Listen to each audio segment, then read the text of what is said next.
సిద్దిపేట జిల్లా దౌలతాబాద్ మండల కేంద్రంలో నూతనంగా నిర్మించిన ప్రాథమిక వ్యవసాయ సహకార సంఘం భవనాన్ని ప్రారంభించిన దుబ్బాక ఎమ్మెల్యే కొత్త ప్రభాకర్ రెడ్డి. ఈ సందర్భంగా ఎమ్మెల్యే కొత్త ప్రభాకర్ రెడ్డి మాట్లాడుతూ బీఆర్ఎస్ ప్రభుత్వంలో అనేక అభివృద్ధి కార్యక్రమాలు జరిగాయని పేర్కొన్నారు. తెలంగాణ రాష్ట్రం రాకముందు ఈ ప్రాంతం కరువు ప్రాంతంగా ఉండేదని, బీఆర్ఎస్ ప్రభుత్వం మూలంగా మాజీ సీఎం సారథ్యంలో రైతులు కరువు కష్టాలతో ఉండకూడదనే ఉద్దేశంతో ప్రాజెక్టులను నిర్మించడంతో చెరువులు నిండడంతో రైతులు హర్షం వ్యక్తం చేస్తూ సంతోషంగా ఉన్నారని సూచించారు. ఈరోజు దౌలతాబాదు, రాయపూర్ రెండు మండలాలకు సంబంధించిన ప్రాథమిక వ్యవసాయ సహకార సంఘ భవనాన్ని నిర్మించుకొని ఈరోజు ప్రారంభోత్సవం చేసుకున్నాం. దానికి చైర్మన్గా గత 5 సార్లు ఏకగ్రీవకంగా ఎన్నికైన పెద్దలు గౌరవనీయులు వెంకటరెడ్డి గారు వారి డైరెక్టర్లకు ముందుగా ప్రత్యేకంగా కృతజ్ఞతలు, ధన్యవాదాలు. మా జిల్లా పిఎస్సిఎస్ అధ్యక్షులు పిటి దేవేందర్ రెడ్డి గారికి, పచ్చి వెంకటయ్య గారికి, మా గౌరవ జెడ్పీటీసీ గారికి, గౌరవ ఎంపీపీ గారికి, అన్ని గ్రామాల నుంచి వచ్చేసిన రైతులకు, మొన్నటి వరకు ఉన్న సర్పంచ్లకు, ఎంపీటీసీలకు, గౌరవ మీడియా మిత్రులందరికీ కూడా ఈ సందర్భంగా పేరు నమస్కారం. ఈరోజు గతంలో తెలంగాణ రాష్ట్రం వచ్చిన తర్వాత పూర్తిగా గ్రామీణ ప్రాంతాలలో ఎవరైతే వ్యవసాయం చేస్తున్నారో వారే నేరుగా వచ్చి బ్యాంకుకు వచ్చి లోన్ తీసుకొని పంట తీసుకునే సదుపాయాన్ని కల్పించిన అప్పటి గౌరవ ముఖ్యమంత్రి కేసీఆర్ గారు అన్ని మండలాలలో కూడా పిఎస్సిఎస్ సంబంధించిన భవనాలను వారికి సంబంధించిన సిబ్బందిని పూర్తి స్థాయిలో వారికి అన్ని విధాల సౌకర్యాలు కల్పించిన ఘనత గత ప్రభుత్వాన్ని. ఏది ఏమైనా ఈరోజు ముఖ్యంగా దౌలతాబాద్ కానీ, రాయపూర్ కానీ, దుబ్బాక నియోజకవర్గం అంటేనే పూర్తిగా వ్యవసాయం సంబంధించిన వ్యవసాయం మీద ఆధారపడ్డ నియోజకవర్గం. అన్ని మండలాలు ఈరోజు గతంలో నిర్మించుకున్న మల్లన్న సాగర్ కానీ, రంగనాయక్ సాగర్ కానీ ఈ ప్రాంతంలో ఈరోజు ఎండాకాలంలో కూడా దౌలతాబాద్ చెరువు నిండి ఈరోజు అలిగెళ్తుందంటే ఆ ఘనత గత ప్రభుత్వం కేసీఆర్ గారిని. ఈరోజు ఎన్ని చిల్లర పొల్లర మాటలు మాట్లాడినా ప్రజలకు పూర్తిగా తెలుసు, మా రైతులకు తెలుసు. ముఖ్యంగా దుబ్బాక రైతులకు ముఖ్యంగా దౌలతాబాదు, రాయపూర్ సంబంధించిన ఈ ప్రాంతంలో వాళ్ళు ఎప్పుడు కూడా కళ్ళ కూడా అనుకోలేదు. మాకు వర్షం పడ్డ నీరు తప్ప ఎప్పుడు కూడా ఇక్కడ జనసేన అధినేత పవన్ కళ్యాణ్, ఆ పార్టీ కీలక నేత నాదెండ్ల మనోహర్పై ఏపీ మంత్రి అంబటి రాంబాబు అభ్యంతరక వ్యాఖ్యలు చేశారు. పవన్ కళ్యాణ్ 4వ పెళ్లాం నాదెండ్ల మనోహర్ అని తీవ్ర వ్యాఖ్యలు చేశారు. జగన్ను పాతాళానికి తొక్కేస్తానని పవన్ అన్నారని, అది జరగాలంటే పవన్ను పుట్టించిన వాళ్ళు రావాలని అన్నారు. పవన్ గొప్ప లేక జగన్ గొప్ప అనేది జన సైనికులే చెప్తారని అన్నారు. పవన్ అంటే తనకు ఎంతో గౌరవం ఉందని, ఆయన మంచి నటుడని అంబటి అన్నారు. అయితే ఆయన రాజకీయాలకు పనికిరారని చెప్పారు. పిచ్చి సినిమా డైలాగులు కొడుతున్నారని విమర్శించారు. పవన్ చీఫ్ బ్లాక్ మెయిలింగ్కు పాల్పడుతున్నారని, పవన్ను నమ్ముకుంటే కుక్కతోక పట్టుకొని గోదావరి ఈదిన్నట్టేనని అన్నారు. నాకు 3 పెళ్ళిళ్ళు 4 పెళ్ళిళ్ళు అంటున్నావు, నన్ను దత్తపుత్రుడు అంటున్నావు, చెప్పని అడుగుతున్నా. ఎస్, నీకు మొదటి పెళ్లి కాలేదా? 2 పెళ్లి కాలేదా? 3 పెళ్లి కాలేదా? 4వ పెళ్లి కాలేదు. 4వ పెళ్ళని నువ్వా అంటున్నావు. 4వ పెళ్ళం ఎవరో కాదు, నేనే నాదెండ్ల మనోహర్. 4వ పెళ్ళం మేము మా చేత ఎందుకు చెప్పించుకుంటా? ఏమి నాకు అర్థం కాలేదు. జగన్మోహన్ రెడ్డి పెళ్ళామా? నీకు చంద్రబాబుకి మొగుడు జగన్మోహన్ రెడ్డి గారు గుర్తుపెట్టుకోమని మనం వచ్చేస్తున్నా. ఇది ప్రజావాక్కు, నేను చెప్పేది కాదని మనం వచ్చే. రాజకీయంగా మీ ఇద్దరికి మొగుడు జగన్మోహన్ రెడ్డి గారు తప్ప మరొకరు కాదు. నీ 4వ పెళ్ళం మనోహరు, అందరికీ తెలిసినటువంటి సత్యం ఇది. నాకు 3 పెళ్ళిళ్ళు 4 పెళ్ళిళ్ళు అంటున్నావు, నన్ను దత్తపుత్రుడు అంటున్నావు, చెప్పని అడుగుతున్నా. ఎస్, నీకు మొదటి పెళ్లి కాలేదా? 2 పెళ్లి కాలేదా? 3 పెళ్లి కాలేదా? 4వ పెళ్లి కాలేదు. 4వ పెళ్ళని నువ్వా అంటున్నావు. 4వ పెళ్ళం ఎవరో కాదు, నేనే నాదెండ్ల మనోహర్. 4వ పెళ్ళం మేము మా చేత ఎందుకు చెప్పించుకుంటా? ఏమి నాకు అర్థం కాలేదు. జగన్మోహన్ రెడ్డి పెళ్ళామా? నీకు చంద్రబాబుకి మొగుడు జగన్మోహన్ రెడ్డి గారు గుర్తుపెట్టుకోమని మనం చేస్తున్నా. ఇది ప్రజావాక్కు, నేను చెప్పేది కాదని మనం రాజకీయంగా మీ ఇద్దరికి మొగుడు జగన్మోహన్ రెడ్డి గారు తప్ప మరొకరు కాదు. నీ 4వ పెళ్ళాం మనోహరు, అందరికీ తెలిసినటువంటి సత్యం ఇది. జనసేన అధినేత పవన్ కళ్యాణ్ పై ఫైర్ అయ్యారు వైసీపీ నేత పెర్ని నాని. తాడేపల్లిగూడెంలో పవన్ చంద్రబాబు పంపకాలపై సంజయ్షి చెప్పుకునే సభ పెట్టారని ఆయన విమర్శించారు. ప్రస్తుతం ఉన్న 2 జెండాలు 3వ జెండా కోసం పెట్టిన సభ అది అని అన్నారు. ప్రజలు మీకు ఎందుకు ఓటు వేయాలో చెప్పలేదు, ప్రజల సంక్షేమం గురించి ఒక్క మాట మాట్లాడలేదు. టీడీపీ జనసేన ఉమ్మడి సభలో జగన్ నామస్మరణ తప్ప మరేమీ లేదన్నారు పెర్ని నాని. జెండా సభ ద్వారా ఇచ్చిన సందేశం అదే అన్నారు. 4వ పెళ్ళాం కింద జగన్ రావాలా? నువ్వు రా జగన్ 4వ పెళ్ళాం కింద అని. నీ రాజకీయాలే తేడా అనుకుంటున్నాం, ఈ తేడా కూడా ఉందా నీలో? పవన్ కళ్యాణ్, నీ రాజకీయమే తేడా అనుకుంటున్నాం, చెప్పేది ఒకటి చేసేది ఒకటి. జగన్ కాపురానికి రమ్మంటున్నాం, ఈ తేడా కూడా ఉందా మనలో? 4వ పెళ్ళాం కింద జగన్ రావాలా? నువ్వు రా జగన్ 4వ పెళ్ళాం కింద అని. నీ రాజకీయాలే తేడా అనుకుంటున్నాం, ఈ తేడా కూడా ఉందా నీలో? పవన్ కళ్యాణ్, నీ రాజకీయమే తేడా అనుకుంటున్నాం, చెప్పేది ఒకటి చేసేది ఒకటి. జగన్ కాపురానికి రమ్మంటున్నాం, ఈ తేడా కూడా ఉందా మనలో? బీఆర్ఎస్ పార్టీ చెలో మేడిగడ్డ పోటీగా కాంగ్రెస్ చెలో పాలమూరు ఉండనుంది. మార్చి 1న బీఆర్ఎస్ పార్టీ చేపడుతున్న చెలో మేడిగడ్డకు పోటీగా కాంగ్రెస్ పార్టీ చెలో పాలమూరు రంగారెడ్డి కార్యక్రమాన్ని చేపడుతుందని చెల్లా వంశీచంద్ రెడ్డి తెలిపారు.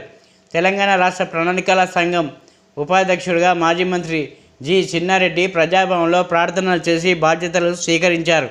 తనకు అప్పగించిన బాధ్యతలను సక్రమంగా నిర్వహిస్తానని ముఖ్యమంత్రి రేవంత్ రెడ్డి అన్నారు. కాంగ్రెస్ ప్రభుత్వం ఏర్పడి 90 రోజులు గడవక ముందే కేసీఆర్ 4 పథకాలను అమలు చేశారని, తెలంగాణ ఏర్పాటుకు ముందు ప్రజలకిచ్చిన వాగ్దానాలను చిన్నారెడ్డి విమర్శించారు. ఎన్నికలు ఇచ్చిన హామీలన్నింటినీ కాంగ్రెస్ పార్టీ తప్పకుండా అమలు చేస్తుందని హామీ ఇచ్చారు. మరోవైపు గత కేసీఆర్ ప్రభుత్వంపై చిన్నారెడ్డి నిప్పులు చెలిగారు. మేమందరం కూడా రేపు చెలో పాలమూరు రంగారెడ్డి ఎత్తిపోతల పథకం కార్యక్రమాన్ని రేపు తీసుకోబోతున్నాము. డిసిసి అధ్యక్షులు మధుసూదన్ రెడ్డి గారి ఆధ్వర్యంలో రేపు ఆ కార్యక్రమం ఉంటది. మేమందరం కూడా రేపు చెలో పాలమూరు రంగారెడ్డి ఎత్తిపోతల పథకం కార్యక్రమాన్ని రేపు తీసుకోబోతున్నాము.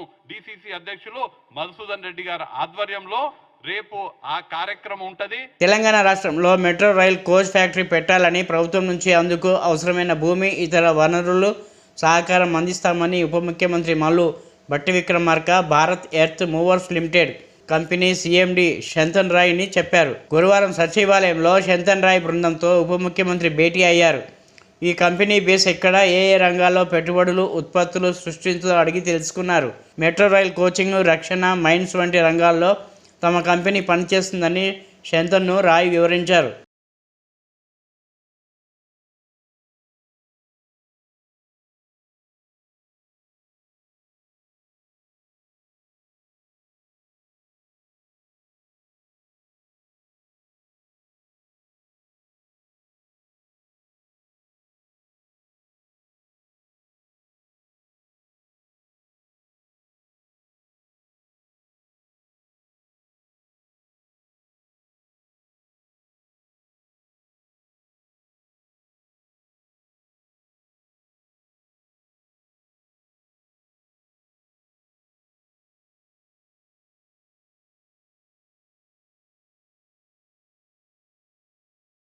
తెలంగాణలో కార్ రిపేర్ అయ్యే పరిస్థితి లేదని బీజేపీ రాజ్యసభ సభ్యుడు డాక్టర్ కె లక్ష్మణ్ అన్నారు.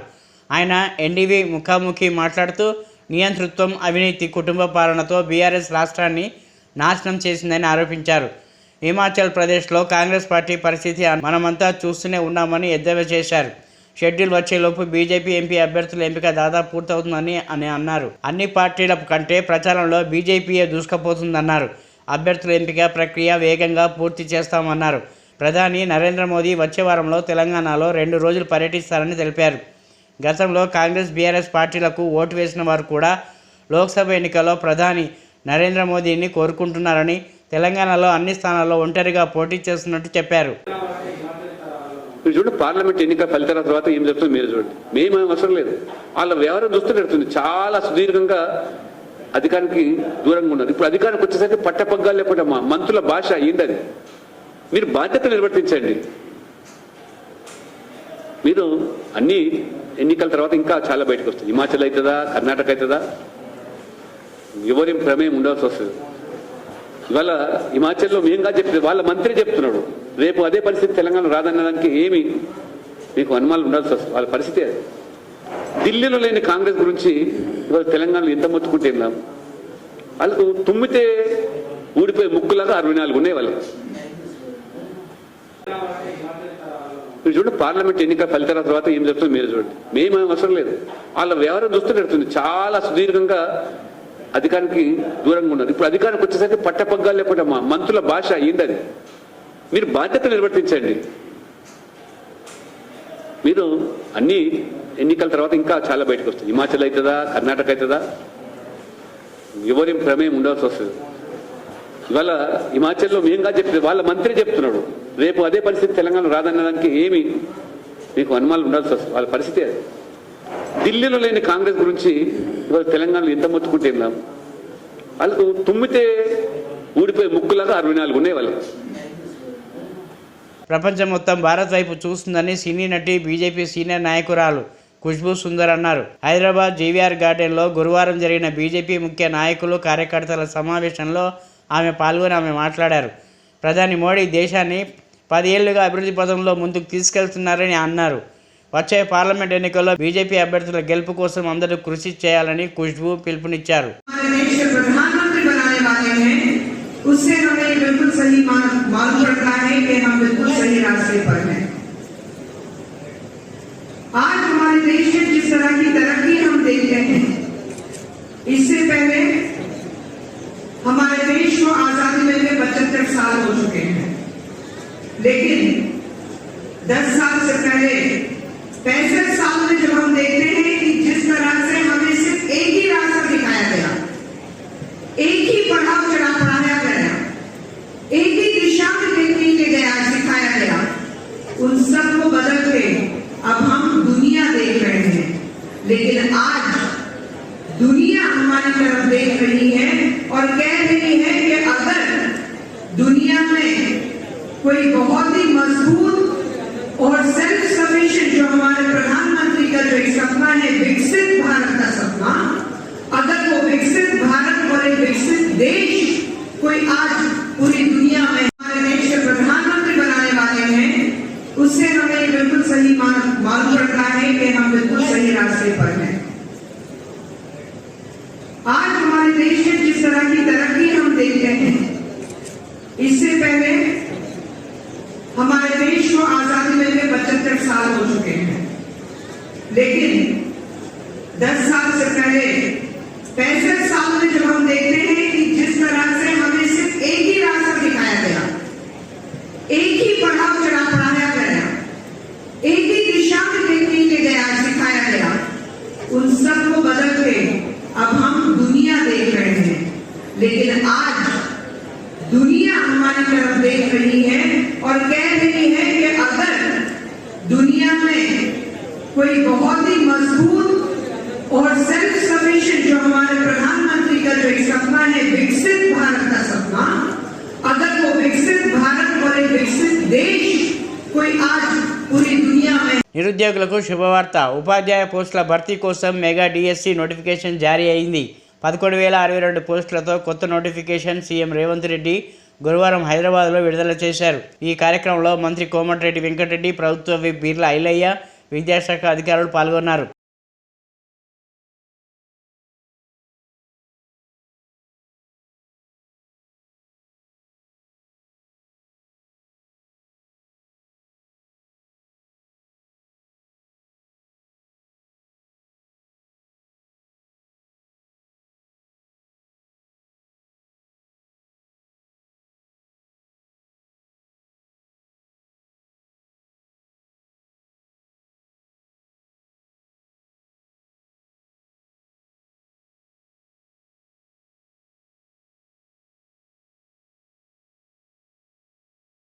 తెలంగాణ మంత్రి దామోదర్ రాజనరసింహ కూతురు త్రిష పెళ్లి గురువారం హైదరాబాద్లో జేఆర్సీ కన్వెన్షన్లో ఘనంగా జరిగింది. ఈ వివాహ వేడుకకు సీఎం రేవంత్ రెడ్డి సహా పలువురు మంత్రులు, ఎమ్మెల్యేలు హాజరై నూతన వధూవరులు త్రిష, మణికంఠలను ఆశీర్వదించారు.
పవన్ ప్రెస్టేషన్ ఫిక్స్కి చేరింది. చంద్రబాబు చుట్టూ పవన్ తిరుగుతున్నారని, పవన్ ప్రెస్టేజ్కి ఫిక్స్కి చేరిందని మంత్రి రోజా ఎద్దేవా చేశారు. గురువారం పవన్ చంద్రబాబు దగ్గర ఊడిగం చేస్తూ అందరినీ పాతాళానికి నెట్టేస్తున్నారని దుయ్యబట్టారు. జగన్, పవన్ దాదాపు ఒకేసారి పార్టీ పెట్టారని, రెండు పార్టీల పరిస్థితిని గమనించాలని ఆమె పేర్కొన్నారు. తమ వెబ్సైట్లో నుంచి తీసేసి చంద్రబాబు నాయుడు కనీసం ఇచ్చిన ఒక వాగ్దానాన్ని కూడా నెరవేర్చకపోవడం ఈ రాష్ట్ర ప్రజలు గమనించారు. అదే జగన్మోహన్ రెడ్డి గారు అధికారంలోకి వచ్చాక ఇచ్చిన మేనిఫెస్టోని 99% ఇప్పటికే పూర్తి చేసి అందరి చేత ఆశీర్వదింపబడుతున్నారనేది జగమెరిగిన సత్యం. మీరు ఏ వార్డులోకైనా, ఏ విలేజ్కి వెళ్ళినా కూడా అర్హుడైన వాడు, ఏ పార్టీ వాడైనా, ఏ కులం వాడైనా, ఏ మతం వాడైనా వారికి అన్ని సంక్షేమం, అభివృద్ధి అందుతుందా లేదా అనేది మీరు వెరిఫై చేస్తే మీకే అర్థమైపోతుంది.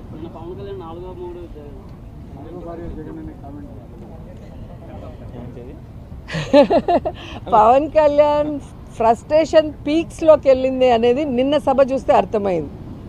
ఈరోజు పవన్ కళ్యాణ్ తెలుసుకోవాల్సింది, ఆవేశంగా ఊగితేనో గట్టిగా అరిసి మాట్లాడితే ఓట్లు పడతాయంటే ఆర్ నారాయణమూర్తి గారు ఎప్పుడో ప్రధానమంత్రి అయి ఉండేవారు. సో ఆవేశంగా ఊగామా, అరిచి మాట్లాడామా అనేది కాదు. మనం పార్టీ పెడితే ప్రజలకు ఏం చేయబోతున్నాం అనేది చెప్పాలి. ఆ అధికారంలో వచ్చే క్రమంలో ప్రతిపక్ష నాయకుడిగా ఏం చేశామో అనేది ఇక్కడ ప్రజలందరూ కూడా గమనిస్తారు. పార్టీ పెట్టి ఎన్నేళ్ళయింది? దాదాపుగా జగన్ గారు పార్టీ పెట్టిన దానికి, పవన్ కళ్యాణ్ పార్టీ పెట్టిన దానికి 1 year తేడా ఉంటుంది అంతే. మరి ఈరోజు జగన్మోహన్ రెడ్డి గారు 151 సీట్లతో తిరుగులేని ముఖ్యమంత్రిగా ప్రజల ఆశీస్సులతో ఎలా అయ్యాడు? ఊరికే అయిపోలేదుగా. మరి నువ్వు కనీసం 2 చోట్ల నించుంటే 2 చోట్ల కూడా ఎమ్మెల్యేగా గెలవలేకపోయావు అంటే అర్థం చేసుకోవాలి. ఈరోజు సిగ్గుచేటు ఏంటంటే ఒక పార్టీ ప్రెసిడెంట్గా ఉండి 24 సీట్లకే పరిమితం అయిపోయి మళ్ళీ క్యాడర్ని తిడతాడు. మనకెక్కడుందయ్యా బూత్ కమిటీలు? మనకెక్కడుందయ్యా మండల కమిటీలు? ఎవరండి డిజైన్ చేయాలి? మండల కమిటీలను ఎవరు ఏర్పాటు చేయాలి? బూత్ కమిటీలను ఎవరు ఏర్పాటు చేయాలి? పార్టీ ప్రెసిడెంట్ చేయాలి. తమ వెబ్సైట్లో నుంచి తీసేసి చంద్రబాబు నాయుడు కనీసం ఇచ్చిన ఒక వాగ్దానాన్ని కూడా నెరవేర్చకపోవడం ఈ రాష్ట్ర ప్రజలు గమనించారు. అదే జగన్మోహన్ రెడ్డి గారు అధికారంలోకి వచ్చాక ఇచ్చిన మేనిఫెస్టోని 99% ఇప్పటికే పూర్తి చేసి అందరి చేత ఆశీర్వదింపబడుతున్నారనేది జగమెరిగిన సత్యం. మీరు ఏ వార్డులోకైనా, ఏ విలేజ్కి వెళ్ళినా కూడా అర్హుడైన వాడు, ఏ పార్టీ వాడైనా, ఏ కులం వాడైనా, ఏ మతం వాడైనా వారికి అన్ని సంక్షేమం, అభివృద్ధి అందుతుందా లేదా అనేది మీరు వెరిఫై చేస్తే మీకే అర్థమైపోతుంది.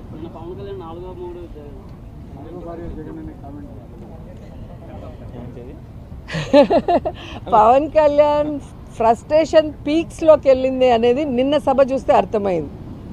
ఈరోజు పవన్ కళ్యాణ్ తెలుసుకోవాల్సింది ఆవేశంగా ఊగితేనో గట్టిగా అరిసి మాట్లాడితే ఓట్లు పడతాయంటే ఆర్ నారాయణమూర్తి గారు ఎప్పుడో ప్రధానమంత్రి అయి ఉండేవారు. సో ఆవేశంగా ఊగామా అరిచి మాట్లాడామా అనేది కాదు. మనం పార్టీ పెడితే ప్రజలకు ఏం చేయబోతున్నాం అనేది చెప్పాలి. ఆ అధికారంలో వచ్చే క్రమంలో ప్రతిపక్ష నాయకుడిగా ఏం చేశాము అనేది ఇక్కడ ప్రజలందరూ కూడా గమనిస్తారు. పార్టీ పెట్టి ఎన్నేళ్ళయింది? దాదాపుగా జగన్ గారు పార్టీ పెట్టిన దానికి పవన్ కళ్యాణ్ పార్టీ పెట్టిన దానికి 1 year తేడా ఉంటుంది అంతే. మరి ఈరోజు జగన్మోహన్ రెడ్డి గారు 151 సీట్లతో తిరుగులేని ముఖ్యమంత్రిగా ప్రజల ఆశీస్సులతో ఎలా అయ్యాడు? ఊరికే అయిపోలేదుగా. మరి నువ్వు కనీసం 2 చోట్ల నించుంటే 2 చోట్ల కూడా ఎమ్మెల్యేగా గెలవలేకపోయావు అంటే అర్థం చేసుకోవాలి. ఈరోజు సిగ్గుచేటు ఏంటంటే ఒక పార్టీ ప్రెసిడెంట్గా ఉండి 24 సీట్లకే పరిమితం అయిపోయి మళ్ళీ క్యాడర్ని తిడతాడు. మనకెక్కడుందయ్యా బూత్ కమిటీలు? మనకెక్కడుందయ్యా మండల కమిటీలు? ఎవరండి డిజైన్ చేయాలి? మండల కమిటీలను ఎవరు ఏర్పాటు చేయాలి? బూత్ కమిటీలను ఎవరు ఏర్పాటు చేయాలి? పార్టీ ప్రెసిడెంట్ చేయాలి.